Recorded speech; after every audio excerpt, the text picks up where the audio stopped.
SPF ఉద్యోగుల విభజనపై కదలిక మొదలైంది. 2-3 నెలల్లో ఎస్పీఎఫ్ల బైఫర్కేషన్ పూర్తి చేయాలని నిర్ణయించింది కమల్నాథన్ కమిటీ.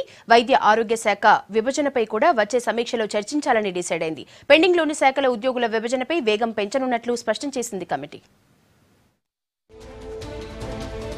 కమల్నాథన్ కమిటీ ఏర్పాటై 2 ఏళ్లు దాటినా ఉద్యోగుల విభజన పూర్తి కాలేదు. చాలా రోజుల తర్వాత ఇవాళ సెక్రటేరియట్లో సమావేశమైంది Kamalanathan committee. Telangana CS Rajiv Sharma, AP CS Tucker హాజరయ్యారు.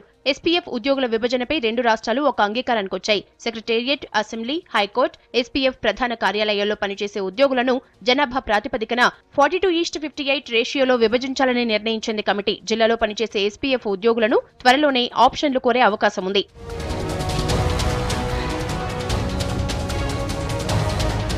తెలంగాణ మొత్తం 5,595 మంది ఎస్పీఎఫ్ ఉద్యోగులున్నారు. వారిలో తెలంగాణ వాళ్లు 1,125 మంది ఉంటే ఏపీ వాళ్లు 4,470 మంది ఉన్నారు. ప్రధానంగా హైదరాబాద్లోని సెక్రటేరియట్, అసెంబ్లీ, హైకోర్టు, ఎస్పీఎఫ్ బెటాలియన్లో పనిచేస్తున్న వారిని జనాభా ప్రాతిపదికన విభజించాలని నిర్ణయించింది కమిటీ.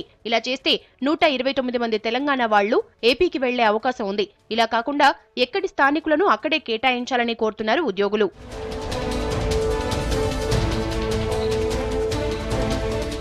వైద్య ఆరోగ్య శాఖలో ఉద్యోగుల విభజనపైన చర్చించింది కమిటీ. వైద్య ఆరోగ్య శాఖ ఉద్యోగుల విభజనలో అవకతవకలు జరిగాయని తెలంగాణ డాక్టర్స్ జేఏసీ ఆరోపించింది. దీనిపై డాక్టర్స్ జేఏసీ నేతలు కమల్నాథన్ కమిటీకి వినతిపత్రం సమర్పించారు. దీంతో వైద్య ఆరోగ్య శాఖలో ఉద్యోగుల విభజనపై మరోసారి సమావేశం కావాలని నిర్ణయించింది కమిటీ.